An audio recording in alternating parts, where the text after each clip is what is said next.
మన ప్రభు రక్షకుడైనటువంటి యేసుక్రీస్తు నామములో ఈ యొక్క ఫేస్బుక్, యూట్యూబ్ ప్రత్యక్ష ప్రసారాన్ని వీక్షిస్తున్నటువంటి మీ అందరికీ ప్రభు పేరట వందనాలు తెలియజేస్తున్నాం. ఈ యొక్క దేవుడు గడిచిన ఆదివారం నుండి ఆదివారం వరకు తన కృపలో కాచి కాపాడి భద్రపరిచి మరి యొక్క ఆదివారమును ప్రభు మనకు అనుగ్రహించినందుకు, మనల్ని సజీవులుగా ఉంచినందుకు ప్రభు నామానికి మహిమ కలుగునుగాక. దయచేసి ప్రేమ దేవుని బిడ్డలారా, అందరూ దయచేసి ఈ యొక్క ఆదివారపు ఆరాధనలో మీ అందరూ కూడా సిద్ధపడి దయచేసి ప్రార్థనలో కూర్చోవాలని ప్రభు పేరట మనం చేస్తున్నాం. అందరూ కూడా సిద్ధపడి ఆదివారపు ఆరాధనలో ఈ యొక్క కార్యక్రమాన్ని వీక్షించడానికి మీ అందరూ కూడా సిద్ధపడి దయచేసి దేవుని సన్నిధిలోనికి మీరందరూ కూడా రావాలని ప్రభు పేరట మనం చేస్తున్నాం. ఈ యొక్క సమయంలో ప్రార్థన చేసుకొని ఆదివారపు ఆరాధనను ప్రారంభించుకుందాం. దయచేసి అందరూ తల వంచి కలుగుతున్నట్లయితే ప్రార్థన చేద్దాం. హల్లెలూయా. స్తోత్రం, స్తోత్రం, స్తోత్రం, స్తోత్రం, స్తోత్రం, స్తోత్రం, స్తోత్రం, స్తోత్రం, స్తోత్రం. ప్రభువా, దయగలిగిన మా తండ్రి, దయాళుడు, సర్వోన్నతుడవు, సర్వశక్తిమంతుడవు, స్తుతులకు కారణభూతుడవు నాయన. గడిచిన ఆదివారం నుండి ఈ ఆదివారం వరకు తన కృపలో మీ కృపలో కాచి కాపాడి భద్రపరిచి యేసయ్య గొప్ప సమయాన్ని మీరు మాకు ఇచ్చిన విధానం బట్టి నీకు స్తోత్రం తెలుస్తున్నాం. ఇక సమయం జరగబోతున్నటువంటి ఆదివారపు ఆరాధన మహిమకరంగా ఆశీర్వాదకరంగా జరిగించండి. ఈ యొక్క కార్యక్రమం ద్వారా వీక్షిస్తున్నటువంటి ప్రతి బిడ్డలను దీవించి ఆశీర్వదించండి. ఈ ఆదివారపు ఆరాధన చేతులకు అప్పగిస్తున్నాం. మహిమకరంగా ఆశీర్వాదకరంగా దీవెనకరంగా జరిగించి మీరు మాత్రమే మహిమ పొందమని యేసు పరిశుద్ధ నామములో అడిగి వేడుకొని ప్రార్థన చేస్తున్నాము తండ్రి, ఆమేన్. దయచేసి అందరూ కూడా ప్రార్థనలో మాతో కలిసి ఏకీభవించండి. ఈ సమయంలో ప్రత్యేకమైన పాట పాడుతూ ప్రభు నామను మేంపరుద్దాం. మన మధ్యలో ఉన్నటువంటి రాజ్ కుమార్ వచ్చే ప్రత్యేకమైన పాట పాడి ప్రభు నామను మేంపరచాలని ప్రభు పేరిట మనం చేస్తూ ఉన్నాం. పాడెదనే నాక నూతన గీతం, పాడెదమన సారా యేసయ్యా నీ నామమే గాక వేరొక నామము లేదాయే. పాడెదనే నాక నూతన గీతం, పాడెదమన సారా యేసయ్యా నీ నామమే గాక వేరొక నామము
పరిశుద్ధ నామమునకు మహిమ కలుగును గాక.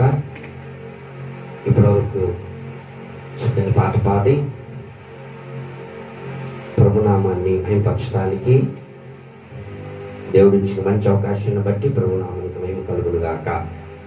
ఈ యొక్క సమయంలో కొద్ది నిమిషాలు మనం దేవుని మాటలను మనం ధ్యానం చేద్దాం.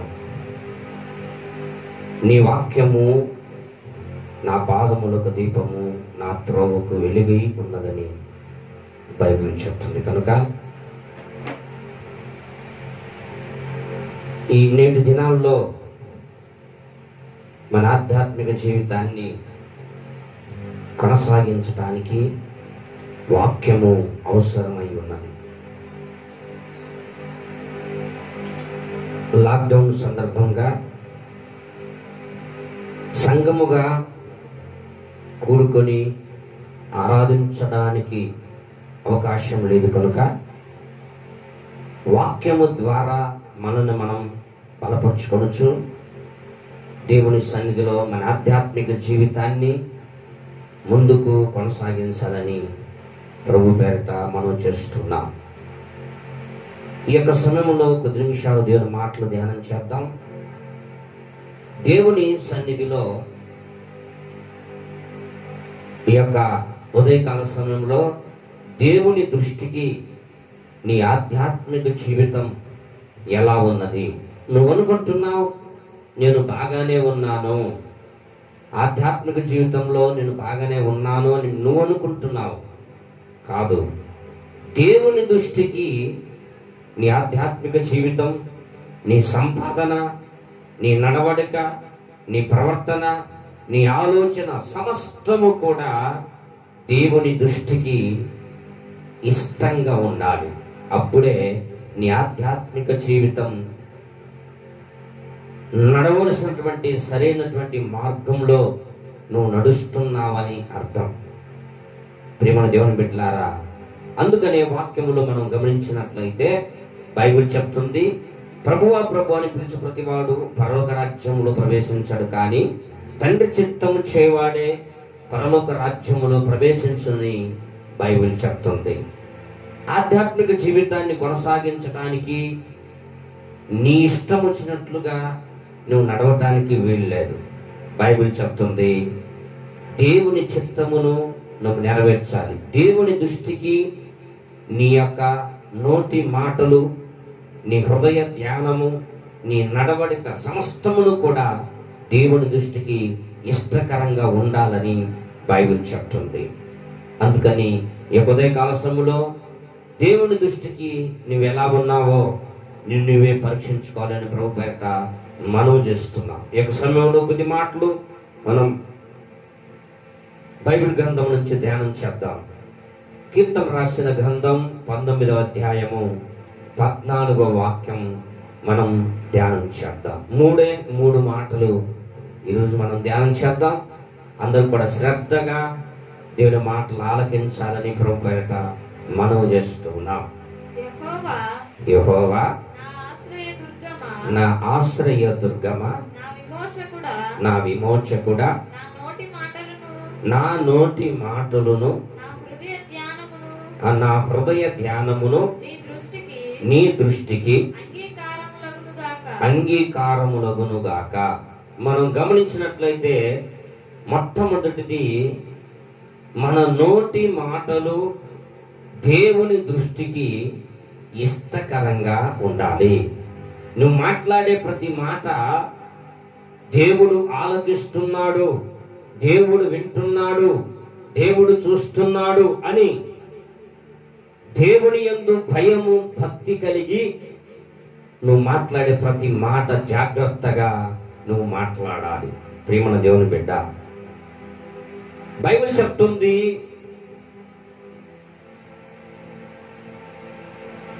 వాక్యములో మనం గమనించినట్లయితే నీ నోటి మాటలు దేవుని దృష్టికి ఇష్టకరంగా ఉండాలి. నీ నోట్లో నుండి వచ్చే ప్రతి మాటలు కూడా దేవుడు విని సంతోషించేటట్లుగా ఉండాలి. దేవుని నామానికి అవమానము తెచ్చే మాటలు నీ నోట్లో నుంచి రాకూడదు.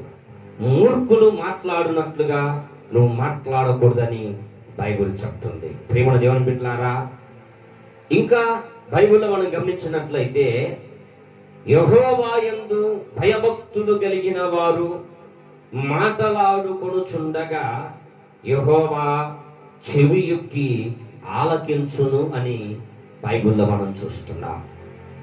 గమనించండి, దేవుని బిడ్డలు ఒక చోట కూర్చొని మాట్లాడుకొనుచున్నప్పుడు ఆయన చెవియొగ్గి ఆలకిస్తున్నాడు. నా పిల్లలు వాక్యం మాట్లాడుతున్నారా, లేక లోక సంబంధమైన మాటలు మాట్లాడుతున్నారా? నా పిల్లలు ఎదురింటి వారి గురించి లోక ముచ్చట్లు మాట్లాడుతున్నారా, లేక వారి ఆధ్యాత్మిక జీవితానికి అవసరమయ్యే వాక్యము మాట్లాడుతున్నారా అని దేవుడు చెవియొక్కి ఆయన ఆలకిస్తూ ఉన్నాడన్న సంగతి నీవు మర్చిపోకూడదు. నీ నోట్లో నుండి వచ్చే ప్రతి మాట ప్రభువు వింటున్నాడు, ఆయన ఆలకిస్తున్నాడనే సంగతి నీవు మర్చిపోమాక. ప్రియమైన దేవుని బిడ్డ, అందుకనే నీ నోట్లో నుండి వచ్చే ప్రతి మాట కూడా జాగ్రత్తగా నీవు మాట్లాడాలని బైబిల్ చెప్తుంది. ఇంకో కొంతమంది మనం చూసినట్లయితే బైబిల్ చెప్తుంది, భూతులైనను సరస్వక్తులైనను విశ్వాసులకు తగవు. కొంతమంది దేవుని బిడ్డలుగా ఉండి కూడా బూతులు మాట్లాడుతూ ఉంటారు.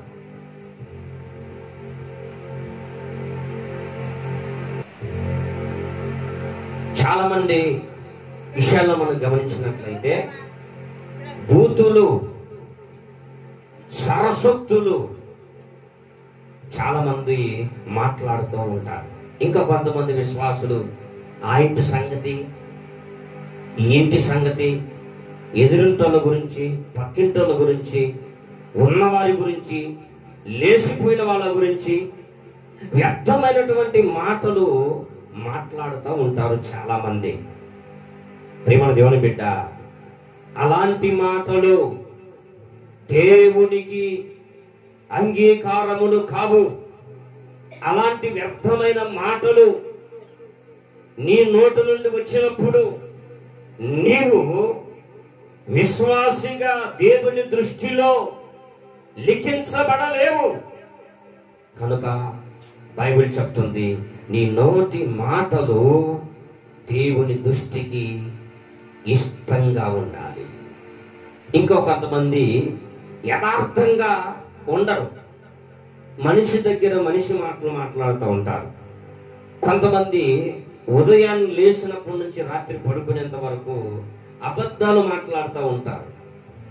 ప్రియమైన దేవుని బిడ్డ, నీ నోట్లో నుంచి అబద్ధాలు మాట్లాడుతున్నావేమో, నీ నోట్లో నుంచి అన్యాయపు మాటలు మాట్లాడుతున్నావేమో, నీ నోట్లో నుండి వ్యర్థమైన మాటలు నీ నోట్లో నుండి వస్తున్నాయేమో.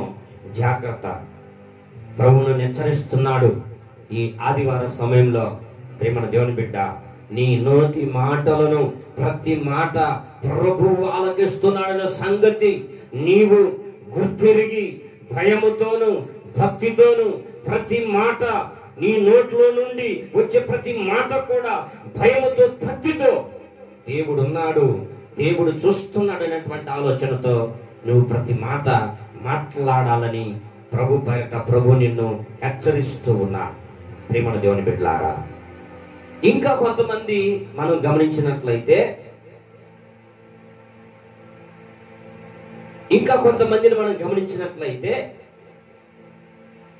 వ్యర్థమైన మాటలు, ఎదుటి వారిని సూదులు పెట్టి గుచ్చే మాటలు, ఎదుటి వ్యక్తిని బాధ పెట్టే మాటలు కొంతమంది మాట్లాడుతూ ఉంటారు. గమనించండి, బైబిల్ చెప్తుంది, నీ సహోదరుని మనస్సాక్షిని నొప్పించడమే పాపము అని బైబిల్ చెప్తుంది.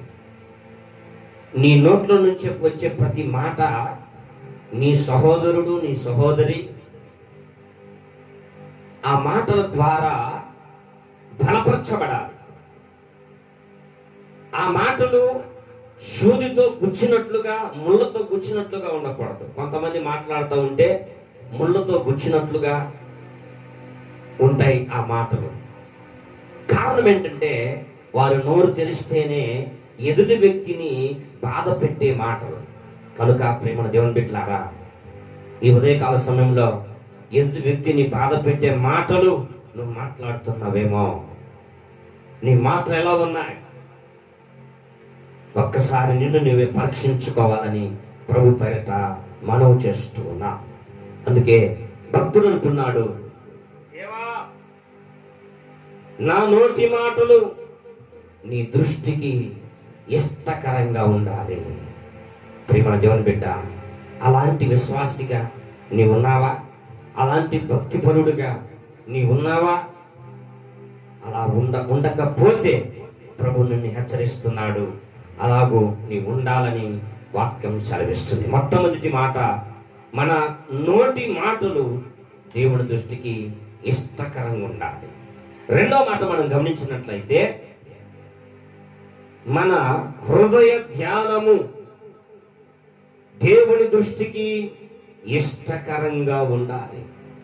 మన హృదయ ఆలోచన, మన హృదయ ధ్యానం దేవుని దృష్టికి ఇష్టకరంగా ఉండాలి. ఈనాడు చాలా మంది వ్యర్థమైన వాటిని ధ్యానం చేస్తూ ఉంటారు. ఇంకా కొంతమంది భవిష్యత్తు గురించి ఆలోచన చేస్తూ ధ్యానం చేస్తూ ఉంటారు. ఇంకా కొంతమంది ఈ 10,000 ఇలా వేద్దాం, ఒక 10,000 ఇటు వేద్దాం, ఒక 10,000 వెనకేసుకుందాం అని డబ్బు సంపాదన గురించినటువంటి ధ్యానం చాలా మందికి ఉంటుంది. ఉండకూడదని కాదు ప్రియమైన దేవుని బిడ్డ, నీకు ఉండవలసినది దైవ ధ్యానం ఉండాలి. డబ్బు సంపాదన వద్దని కాదు, కావాలి. కానీ మొట్టమొదటిగా ప్రథమ స్థానము దేవునికి ఇవ్వాలి. ప్రథమ స్థానం నీ హృదయములో, నీ ధ్యానమంతా ప్రభువై ఉండాలి, వాక్యమై ఉండాలి. వాక్య ధ్యానం నీవు ఎప్పుడైతే చేస్తావో అప్పుడు నీవు దేవుని దృష్టికి ఇష్టమైన వాడుగా నీవు ఉంటావు. బైబిల్లో మనం గమనించినట్లయితే, ఒక వ్యక్తి రాత్రులు ఎప్పుడవుతుందని ఎదురు చూసేవాడు, రాత్రుల కొరకు ఎదురు చూసేవాడు. ఎందుకంటే రాత్రులంతా కూడా దేవుని యొక్క ధర్మశాస్త్రమును చదివి దేవుని వాక్యమును ధ్యానం చేసేటువంటి వాడు. ఆ వాక్యములో ఉన్నటువంటి ఆత్మీయతను అనుభవించేటువంటి వాడు. ప్రేమల దేవుని బిడ్డ, ఎప్పుడెప్పుడు రాత్రులు వస్తుందా, ఎప్పుడెప్పుడు వాక్యము ధ్యానం చెయ్యాలా, దేవుని గురించిన ధ్యానం, వాక్యము గురించిన ధ్యానం, ఆయన చేసిన మేలులను, ఉపకారములను అన్నిటినీ జ్ఞాపకం చేసుకొనుచు ధ్యానం చేస్తూ దేవునికి కృతజ్ఞతాస్తుతులు చెల్లించేవాడు. ప్రేమల దేవుని బిడ్డ, అలా ధ్యానం చేస్తూ ఉన్నప్పుడు అతను చెప్తున్నటువంటి మాట ఏమిటంటే, నేను నీ వాక్యము ధ్యానము చేస్తున్నప్పుడు క్రొవ్విన మెదడు దొరికినట్లుగా నాకు నీ వాక్యములో అంత కంటే ఎక్కువగా రుచిని నేను అనుభవించాను అని భక్తులు చెప్తూ ఉన్నారు. క్రొవ్విన మెదడు. మీరెప్పుడైనా క్రొవ్విన మెదడు తిన్నారా? మీరెందుకు తింటారండి? ఏం తింటారు మీరు? మనుషుల మెదళ్ళు తింటారు. దావీదు తన జీవితంలో, ఈ భక్తుడు ఎవరో కాదండి, దావీదు దేవుని వాక్యము ధ్యానం చేసేవాడు. రాత్రంతా దేవుని వాక్యముతో దేవునితో సహవాసం చేసేవాడు, దేవుని వాక్యము ధ్యానం చేసేవాడు దావీదు. బైబిల్ చెప్తుంది, నేను నీ వాక్యమును ధ్యానం చేస్తున్నాను కనుక దావీదు అంటున్నాడు, వృద్ధులందరికంటే విశేషమైన జ్ఞానమును నేను సంపాదించుకొనుచున్నాను. వృద్ధులందరికంటే విశేషమైన జ్ఞానం నేను కలిగి ఉన్నాను గల కారణం ఏంటంటే నీ వాక్యమును నేను ధ్యానం చేస్తున్నాను కనుక. దావీదు యొక్క ధ్యానం ఏంటంటే శత్రువులని హతమార్చాలనే ధ్యానం కాదు, డబ్బు సంపాదించాలని కానీ, పొలాలు సంపాదించాలని కానీ, రాజ్యాలు జయించాలని కానీ ఆ ధ్యానం కాదు దావీదుది.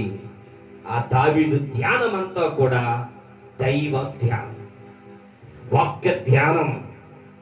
ప్రియమైన దేవుని బిడ్డలారా, అందుకనే దావీదు బైబిల్లో చూస్తే దేవుని దృష్టికి ఇష్టమైన వాడుగా ఉన్నాడు. హల్లెలూయా. కారణం ఏంటంటే దేవుడు దావీదును అంటున్నాడు, నా హృదయానుసారుడు, నా దృష్టికి ఇష్టమైనటువంటి వాడు. మరి నువ్వెలా ఉన్నావు? నువ్వెలా ఉన్నావు? నీ ధ్యానం ఏంటి? నీ ధ్యానం ఏంటి? ఎవరి గురించి నువ్వు ధ్యానం చేస్తున్నావు? యేసయ్య గురించి నీ ధ్యానమై ఉండాలి, వాక్య ధ్యానమై ఉండాలి. నిన్ను పోషించేవాడు, నిన్ను పాలించేవాడు, నీ కొరకు శిలువలో రక్తము కార్చి ప్రాణం పెట్టి నీకు గొప్ప రక్షణ అనుగ్రహించినటువంటి దేవుని ధ్యానమై ఉండాలి నీ ధ్యానం. కనుక ప్రియమైన దేవుని బిడ్డలారా, మొట్టమొదటిది నీ నోటి మాటలు దేవుని దృష్టికి ఇష్టకరంగా ఉండాలి. రెండవది నీ హృదయ ధ్యానము దేవుని దృష్టికి ఇష్టకరంగా ఉండాలి. మూడో మాట మనం గమనించినట్లయితే కీర్తనల గ్రంథం 139వ అధ్యాయము 24వ వాక్యం చదువుకుందాం. నీకు ఆయాసకరమైన మార్గము నా యందు ఉన్నదేమో చూడుము, నన్ను నడిపించుము. Praise the lord. హల్లెలూయా.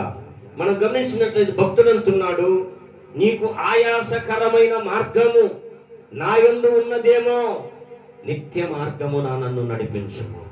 మూడవది, నీవు నడిచే మార్గము దేవుని దృష్టికి ఇష్టకరంగా ఉండాలి, ఇష్టకరంగా ఉండాలి.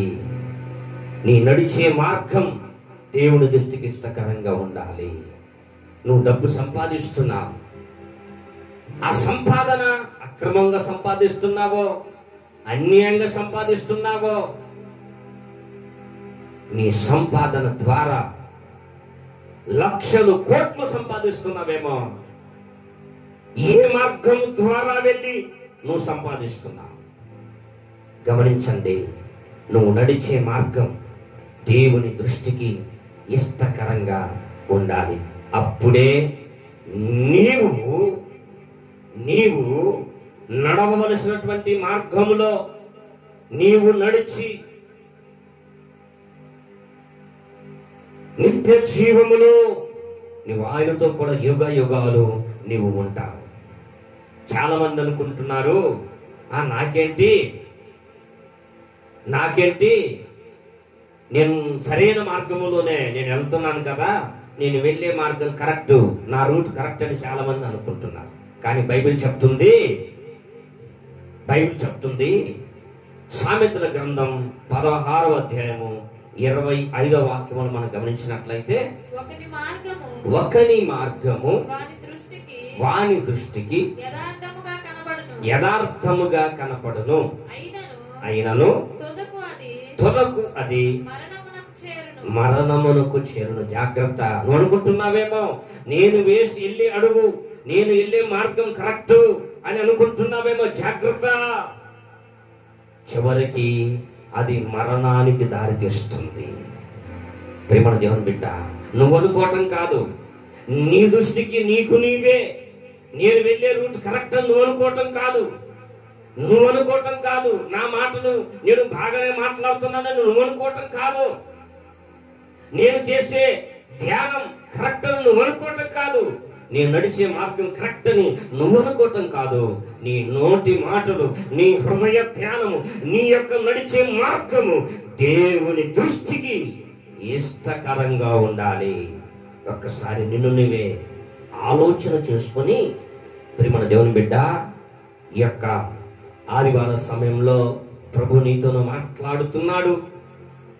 ఈ యొక్క ఆదివార సమయంలో వాక్యానుసారముగా నీ ఆధ్యాత్మిక జీవితం ఉందో లేదో నిన్ను నీవే పరీక్షించుకోవాలని బైబిల్ చెప్తుంది.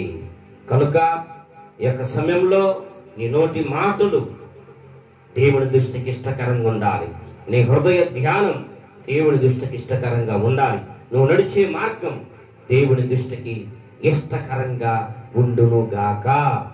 ఆమేన్. ఎప్పుడైతే నీవు దేవునికి ఇష్టమైనటువంటి మాటలు, దేవునికి ఇష్టమైనటువంటి ధ్యానం, దేవునికి ఇష్టమైనటువంటి మార్గంలో నడుస్తావో అప్పుడే నువ్వు నిత్య జీవానికి వారసుడు అవుతావు. అట్టి కృప పరిశుద్ధాత్మ దేవుడు మనకు అనుగ్రహించును గాక. ఆమేన్. ప్రార్థన చేద్దాం. అందరు తల్ల వంచి కళ్ళు మూసినట్లయితే ప్రార్థన చేద్దాం. తల్ల వంచి కళ్ళు మూసినట్లయితే ప్రార్థన చేద్దాం. అందరూ కూడా తల్ల వంచి కళ్ళు మూద్దాం, ప్రార్థన చేద్దాం. హల్లెలూయా. కళ్ళు మూసుకుందాం. అందరూ కళ్ళు మూసుకుందాం. విత్తమైన వాక్యాన్ని బట్టి అందరూ కూడా కళ్ళు మూసుకుందాం. ప్రభువా, అందరూ కూడా ప్రార్థన చేద్దాం. నీ నోటి మాటలు ఎలా ఉన్నాయి? నీ హృదయ ధ్యానం ఎలా ఉంది? నువ్వు నడిచే మార్గం ఎలా ఉంది? జాగ్రత్త. దేవుని దృష్టికి ఇష్టకరంగా ఉండాలి. దేవుని దృష్టికి ఇష్టకరంగా ఉండాలి. కళ్ళు మూసుకుందాం. అందరూ కూడా కళ్ళు మూసుకొని విత్తబడిన వాక్యాన్ని బట్టి 2 నిమిషాలు ప్రార్థన చేద్దాం. నోరు తెరిచి ప్రార్థన చేద్దాం. నోరు తెరిచి ప్రార్థన చేద్దాం.